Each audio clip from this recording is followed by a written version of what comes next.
Hello everyone, this is Neha और आज हम बात करेंगे कि अगर आपका जो टेनेंट है वो मना कर दे कि वो घर खाली नहीं करेगा, आपके बार बार बोलने पर, आपके बार बार नोटिस देने के बावजूद भी, तब आप क्या करेंगे। तो देखिए, पहले थोड़ा सा लॉ समझते हैं। देखिए, अगर रेंट जो आप दोनों के बीच में तय हुआ है वो 3500 या उससे कम है, तो आपका जो केस आता है वो स्टेट रेंट कंट्रोल एक्ट में आता है। तो जैसे फॉर एग्ज़ाम्पल कि अगर आप दिल्ली का केस है तो केस आएगा दिल्ली रेंट कंट्रोल एक्ट 1958।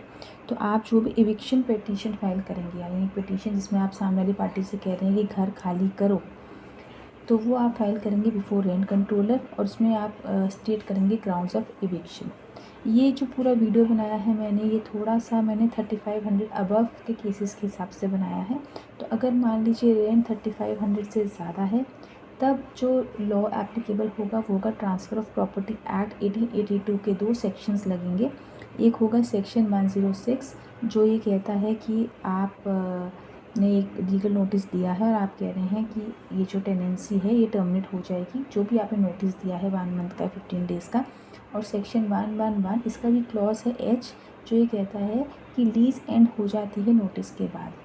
तो उसके बाद मतलब कि जो जिसकी प्रॉपर्टी होती है उसके पास वो हैंड ओवर हो जाती है। अब इन केस में जब आप ये फ़ाइल करते हैं तो मैं आपको बता देती हूँ, इसके लिए मैंडेटरी नहीं है कि आपको जो 11 मंथ रेंट एग्रीमेंट है वो एक्सपायर हो चुका होना चाहिए। मान लीजिए कि 6 महीने हो गए, 8 महीने हो गए और आपको किसी भी रीज़न की वजह से वेकेट कराना है तो भी ये करा सकते हैं, अगर आपके ऑफ कोर्स रेंट एग्रीमेंट में ऐसा क्लॉज है। अच्छा, होता क्या है, कभी कभार हम लोग ऐसे ही म्यूचुअल रिलेशनशिप्स में किसी को रेंट पे मकान दे देते हैं, पेपर वर्क नहीं करते। तो ये एक आपकी थोड़ी सी गलती हो गई है, यहाँ पर पेपर वर्क ज़रूर करना चाहिए। अच्छा, दूसरी गलती हम क्या करते हैं, कभी कैश में रेंट ले लेते हैं, कभी ऑनलाइन ले लेते हैं, कभी पेटीएम के थ्रू ले लेते हैं। तो ये भी एक गलत प्रूफ हो जाएगा। ये प्रूफ करने के लिए आगे कि वो टेनेंट है आपका। तीसरा कि कोई भी चीज़ का डॉक्यूमेंटेशन क्लियर नहीं होता है, वो बंदा रह रहा है, किसी को पता नहीं है कि वो आपका रिलेटिव है या आपका फ्रेंड है या आपका एज अ टेनेंट रखा है, तो ये जो है आपका डॉक्यूमेंटेशन यहाँ पे वीक हो जाता है। इसका मतलब ये नहीं है कि आपको घर नहीं मिलेगा आपका वापस, घर तो आपको मिल ही जाएगा, लेकिन जो प्रोसीजर है, जो लीगल प्रोसीडिंग्स हैं, वो और लंबी खींच जाएंगी जितना पुअर डॉक्यूमेंटेशन आपका होगा। अच्छा, साथ में मैं आपको बता रही हूँ, अगर आप चाहते हैं कि आपका जो पूरा फैसला है वो फटाफट हो जाए, तो साथ में आप केस फाइल करने के बाद एक एप्लीकेशन भी फाइल करिए अंडर ऑर्डर 12 रूल 6 CPC के। अच्छा, ये जो ऑर्डर 12 रूल 6 है वो क्या कहता है, वो कहता है जजमेंट ऑन एडमिशंस। मतलब कि जो मैंने एक केस फाइल किया था अगेंस्ट द टेनेंट, ठीक है, उसमें उसने जब अपनी रिटर्न स्टेटमेंट में जवाब दिया तो उसमें आपने मार्क किया अलग अलग जगह कि हाँ देखिए, यहाँ पर इसने एडमिट किया है कि ये टेनेंट है, हाँ इसने एडमिट किया है कि ये रेंट है, इस तरीके से। तो इससे आपका केस पावरफुल हो जाता है, कोर्ट का टाइम बचता है, कोर्ट बहुत जल्दी जजमेंट पास करती है, उस एडमिटेड फैक्ट्स के हिसाब से फुल ट्रायल नहीं करना पड़ता है। तो ये एक बहुत ही अच्छा फास्ट ट्रैक वेपन है।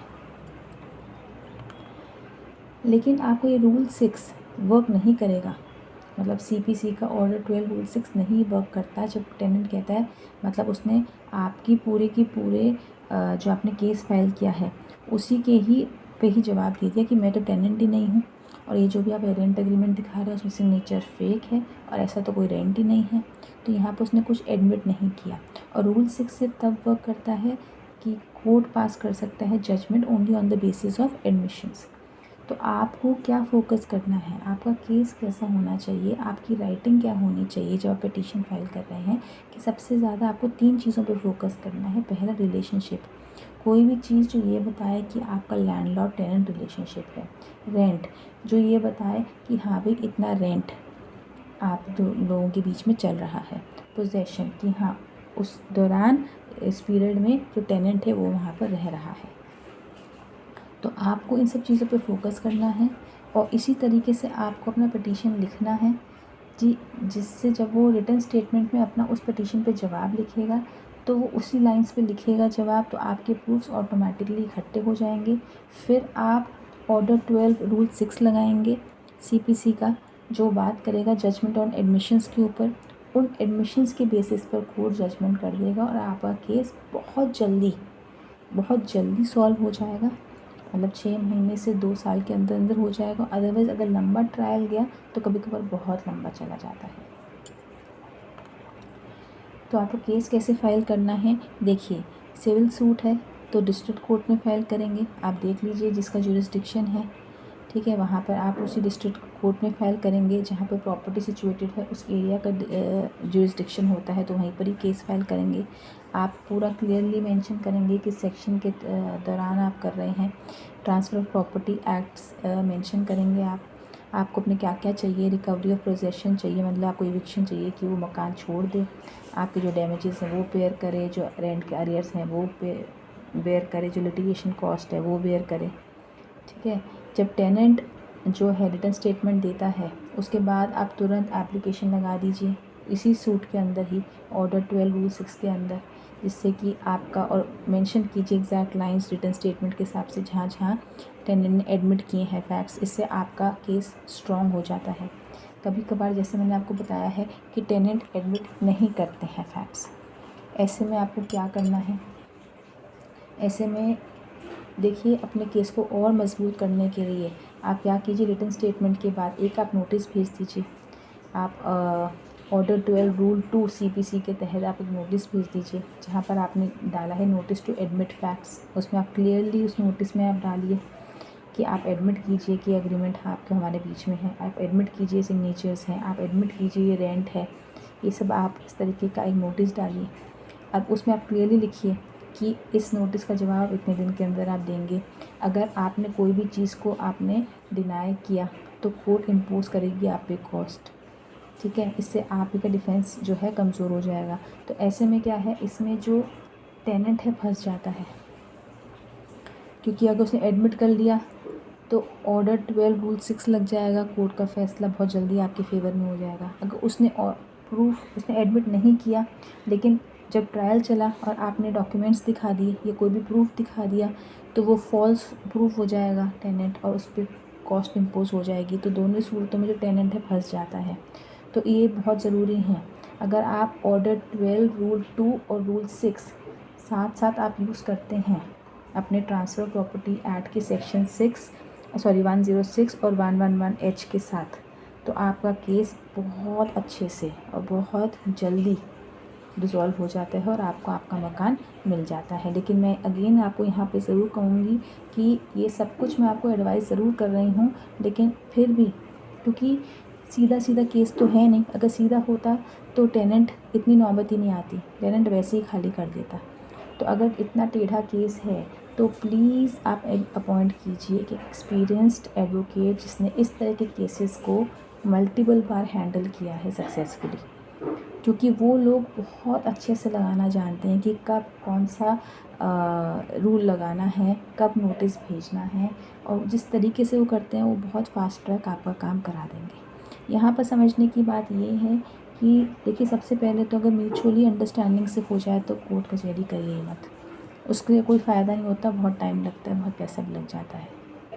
अननेसेसरी कोई ज़रूरी नहीं है अगर म्यूचुअल अंडरस्टैंडिंग पे हो जाता है तो। लेकिन अगर म्यूचुअल अंडरस्टैंडिंग पे नहीं होता है तो मैं आपको एक बार बता दूं, देखिए मकान तो आपको वैसे भी मिल ही जाएगा क्योंकि मकान के पेपर आपके नाम पर है। अगर सामने वाला हर ही चीज़ डिनाई कर देता है तो आप ये तो कह ही सकते हैं कि फिर आप किस बेसिस पर उस मकान में रह रहे हैं। जब वो मकान भी आपका नहीं, कुछ नहीं है, तब रहे किस बेसिस पे रहे हैं। तो केस तो एनीवेज आपका स्ट्रॉन्ग है ही, बट अपने केस को और स्ट्रॉन्ग करने के लिए आपका पेपर वर्क होना चाहिए, आपके पास एक अग्रीमेंट होना चाहिए, रेंट रिसिप्ट्स होनी चाहिए, एक मेथड होना चाहिए जिससे आप रेंट लेते हैं। आपके पास व्हाट्सएप में या किसी भी कन्वर्सेशन है जहाँ पे आपने बोला है कि हाँ भाई इस मंथ का रेंट या फिर ये वाला रिपेयर वर्क करा दीजिए, वो सब जो भी कन्वर्सेशन है, जितना डॉक्यूमेंटेशन आपका स्ट्रॉन्ग होगा उतना ही केस आपका स्ट्रॉन्ग होगा, उतना ही आपका वकील और जल्दी आपका जो है केस रिजॉल्व करा पाएगा। तो मैं आपसे यही कहना चाहूँगी कि अगर आप किसी भी रिलेशनशिप के चलते किसी को भी आप मकान देते हैं तो रिलेशनशिप को एक तरफ रखिए और एक जो लैंडलॉर्ड टेनेंट रिलेशनशिप है इसको सेपरेट रखिए, पेपर वर्क पूरा रखिए, ठीक है। इसमें कोई बुरी बात नहीं है क्योंकि कोर्ट को एविडेंस चाहिए, तो आपके पास डॉक्यूमेंट सारे होने चाहिए। अदरवाइज़ उतना ही लंबा केस खिंचता है और उतना ही आपको प्रॉब्लम होती है। तो थोड़ा सा नॉलेज रखिए लॉ का, पेपर वर्क स्ट्रॉन्ग रखिए, डॉक्यूमेंटेशन बहुत ज़्यादा स्ट्रॉन्ग रखिए, जितनी भी कम्युनिकेशन है आपके और आपके टेनेंट के बीच में उसको सेव करके रखिए। इससे आपका केस स्ट्रॉन्ग होता है और सूनर और लेटर आपको जो है आपका मकान तो मिल ही जाएगा। Thank you.